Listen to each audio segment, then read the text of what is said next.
Looks like Chocolate Hills o Bohol? No.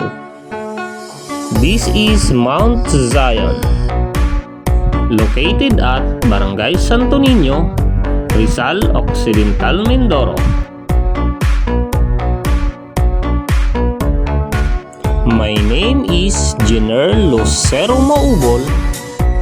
Welcome to my vlog.